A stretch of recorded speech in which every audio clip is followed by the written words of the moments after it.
Hey everyone, I'm Scott from Superphase, and this is our review of Kirby Air Riders. If you were into video games in the early 2000s and you had a GameCube, there's a chance you may remember Kirby Air Ride, a cute little racer from Kirby creator Masahiro Sakurai. And if you've played it, well, you probably weren't all that into it. Nevertheless, Mr. Sakurai has been thinking on your experience and hard at work crafting a new generation of Air Ride to connect you with friends and engage you with all sorts of zany trials. Kirby Air Riders is unlike any other racer you've played. Its offering is broader, encapsulating experiences that feel more comparable to Mario Party or Twisted Metal than Mario Kart. It's the kind of game you happily bounce around in, diving in and out from mode to mode until you get your fill. No matter what you dip into, everything runs at an unshakable 60 frames per second, without so much as a hiccup when playing online or in the throes of 4-player co-op. Even when blazing trails with crashing rivals and other superfluous effects firing, nothing holds back a single frame of the action. Winning in Air Riders isn't everything. In fact, it feels like the last thing the game is really concerned with. There's an air of casual lightheartedness to the competition, and it's hard to get fired up when you're unlocking content and everything looks like it's ready to give you a warm, fuzzy hug. On paper, a feel-good 2-button racing game where your vehicle moves on its own makes Air Riders sound simplified, perfect for casually pulling out at a get-together with friends. But that couldn't be further from the truth. There's a world of nuance in Air Riders' deceptively simple mechanics, thanks to tying so many functions to the B button. The analog stick also pulls double duty, since you'll need to wiggle it to spin attack rivals. You'll likely get the hang of things after an hour or so, but the learning curve is high enough to disqualify it as the simple pickup experience it seems to want to be. Clicking through Sakurai's signature menu scheme had me reminiscing over Super Smash Bros. Ultimate, and Kirby Air Riders borrows that formula. It's a rush snagging unlocks while you chip away at challenge walls, often encouraging putting in just one more game. Other unlocks can be bought individually from the Miles shop, which contains headwear for your racers, machines, parts to accessorize them, music tracks, and assets with which to decorate your driver's license. Gameplay is divided into 4 large modes, all of which can be played online with friends or randos. Air Riders flourishes online, so it's huge that multiplayer is the smoothest Nintendo has produced yet. Races are lag-free, and so far, lobbies have been populated enough to keep queue times relatively short.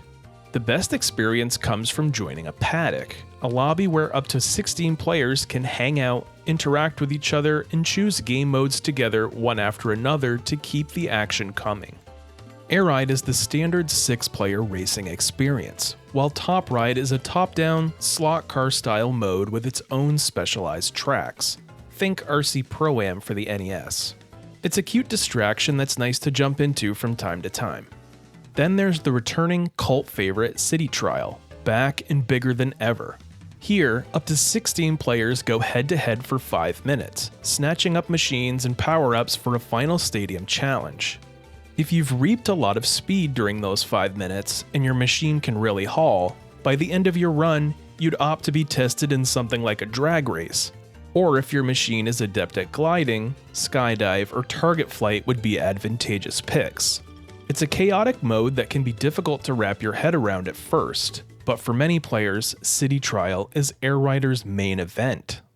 The last of the 4 main modes is Road Trip, a story mode reminiscent of Super Smash Bros. Ultimate's World of Light. Road Trip boasts some solid cutscenes and narration, and though I found the story to be pretty uninteresting, its sequences are enjoyable enough to take in between longer stretches of play. The gist is to complete races and stadium challenges while you progress, grabbing different machines and pickups along the way to prepare for the final encounter. Road Trip isn't where I'd recommend sinking the majority of your time, but it's a great starting point that provides a nice vertical slice of what's on offer, pulling bite-sized challenges from all of Air Riders' game modes into one accessible taste test. Road Trip highlights the good and bad in Air Riders, and while there's smiles to be had, the bad still stings. I was looking forward to Air Riders' bosses, but not only do they fall flat, their implementation seems borderline broken. For many, your camera automatically locks on, allowing it to pan around to keep your threat focused. But turning with a vehicle while locked onto a boss feels awful, and you'll quickly want fights to be over with. One boss randomly dropped into a city trial I was playing just to stand there, taking damage for about a minute before exploding in sad defeat. If you've been looking forward to these events like I was, I'm sorry to say they aren't good, and you'll be doing a lot of them in Road Trip. A sequel to Kirby Air Ride wasn't on my bingo card for Switch 2, nor did I expect it to be promoted with 2-hour-long Nintendo Direct presentations. And look, I love Mr. Sakurai. I've got a tremendous amount of respect for his games and philosophy as a creator.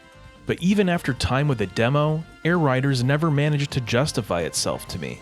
Still, I wanted to understand what this small but passionate community and its endearing creators saw that I didn't. My trust in Mr. Sakurai doing something he loves was what got me to pull the trigger. After over 70 hours with Kirby Air Riders, I can say I came away surprised in what I've gotten out of it. I enjoyed the feel-good soul uplifting online play, and became more invested than I expected in ticking away at challenges, perfecting racing routes, and designing air machines to keep in my garage. Slingshotting around Air Riders' hairpin turns and pulling off perfect glides or spin attacks always feels rewarding, and it's kept me logging in for air rides every day since launch. The courses in Air Ride are visual treats, but often get carried away with their own spectacle. It's not that the courses aren't fun to race, they are. But lengthy rail segments where the camera winds around to show off the environment get old quickly, and can disrupt the intensity of a close heat. Kirby Air Riders is a game that wants to be picked up and enjoyed by many playing together, quickly hopping from one mode to the next. So it's unfortunate to see Sakurai's stubborn commitment to his narrow control set, forcing numerous actions to the same input method. I would have adapted to Air Riders easier with the ability to make the controls my own. And even after taking the time to get used to it, it doesn't feel good having to make the choice between navigating a turn successfully or wiggling the analog stick for a spin attack. Choosing to have so many modes and features on display while excluding advanced control preferences for such a busy layout is simply mind-boggling. Aside from quirky controls, Kirby Air Riders is loaded with good times and handcrafted for fans of Mr. Sakurai's lovable pink puffball. It isn't a game for everyone, and it doesn't need to be. It largely succeeds in what it tries to accomplish, connecting its players for airtight online experiences with a lot of variety.